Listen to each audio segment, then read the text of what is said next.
Bir hukuki hakların programından merhaba. Evlilik akdinin gerçekleşmesinden sonra evlilik birliği nasıl yönetilir? Hangi kurallar geçerlidir? Eşlerin hak ve yükümlülükleri nelerdir?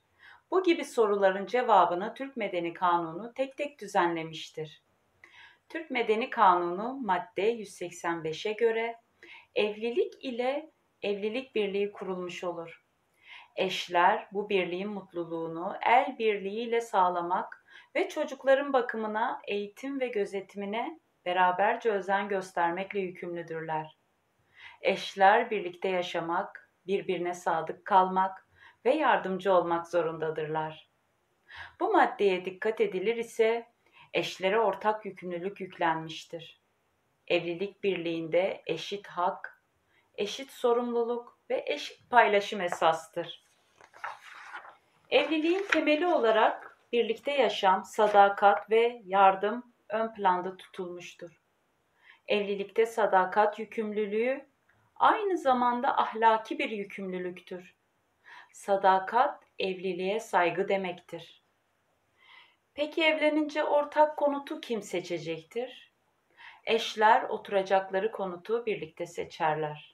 Eşler birliğin giderlerine güçleri oranında emek ve mal varlıkları ile katılırlar. Türkiye'nin de taraf olduğu kadınlara karşı her türlü ayrımcılığın önlenmesi sözleşmesinde kadının oturacağı evi yani yasal yerleşim yerini seçme konusunda erkekle eşit haklara sahip olduğu kabul edilmiştir. Hangi semtte, hangi kalitede evde oturacaklarına birlikte karar verecekler. Peki evlendik. Bu durumda evlilik birliğini kim yönetecektir? Eski medeni kanunumuzda ailenin reisi koca idi. Koca emirleri veren, kadın ise emirleri uygulayan durumundaydı. Koca birincil, kadın ikincil kişiler olarak kabul ediliyordu. Güç ve yetki kocadaydı. O ne isterse, neye karar verirse aile birliğinde o yapılırdı. Şimdiki Türk Medeni Kanunumuzda birliği eşler beraberce yönetirler. Erkeğin aile reisi olması hükmü kaldırıldığı için ailede eşler eşit durumda oluyorlar. Bunun sonucu olarak da birliğin yönetiminde eşlere eşit söz hakkı tanınmıştır. Peki evlendiniz. Evin giderlerini kim karşılamalıdır?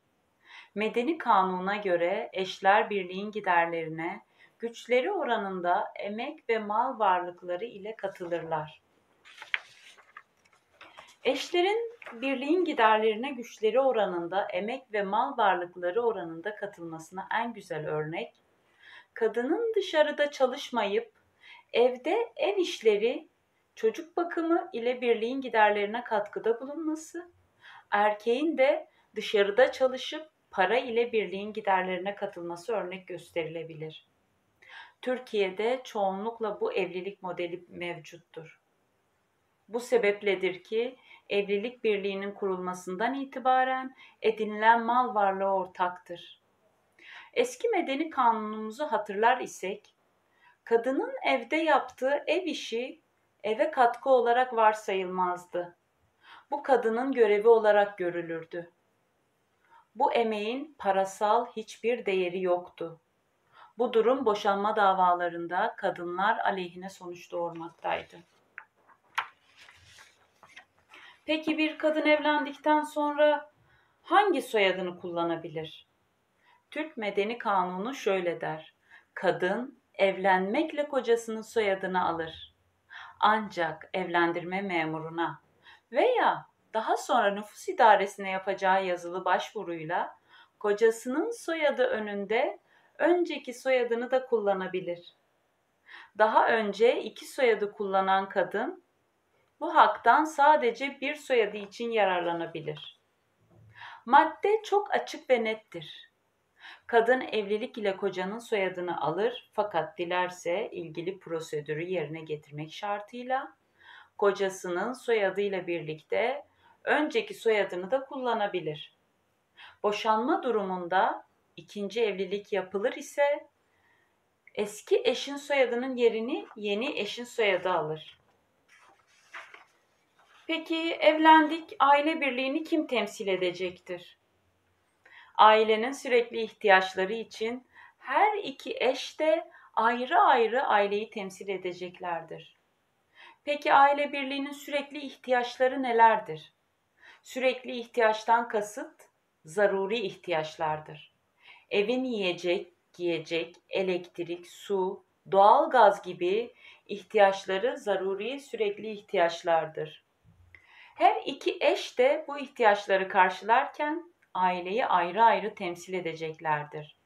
Birbirlerinden izin almak durumunda değillerdir ve bu giderlerden birlikte sorumludurlar. Yapılan ayrı ayrı harcamalardan aile olarak birlikte sorumludurlar. Eşlerden biri 8.000 TL değerinde lüks bir buzdolabı satın alır ise, bu alışverişte satın alan eşin aile birliğini temsil yetkisi yoktur. Sadece kendisini temsil yetkisi vardır. Bu borcu satın alan eş ödemek zorundadır. Temsil yetkisi neden önemlidir? Sorumluluk yönünden önemlidir. Aile birliğinin günlük gereksinimlerini karşılamak için her bir eşin yaptığı alışverişte diğer eş de müteselsilen yani birlikte sorumlu olur. Ailenin sürekli olmayan ihtiyaçlarında eşlerin tek başlarına evlilik birliğini temsil yetkileri yoktur. Ailenin evlilik sürecinde uzun fasılalarla alınan önemli ve ekonomik değeri büyük ihtiyaçların giderilmesinde eşler birbirlerini yani aile birliğini temsil edemezler. Bu gibi hallerde bir eşin aile birliğini temsil edebilmesi için diğer eşin izin vermesi veya hakimden izin alınması gerekir. İstisnai hallerde bir eşin tek başına aileyi temsil edebilmesi mümkündür.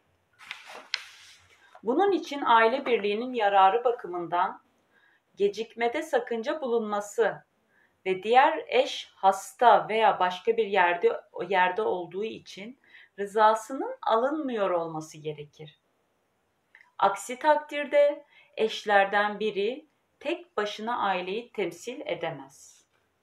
Eşlerden biri aile birliğini iyi temsil etmeyebilir. Yine eşlerden biri kanunun kendisine verdiği temsil yetkisini aşabilir veya bu yetkiyi kötü ya da yanlış kullanabilir.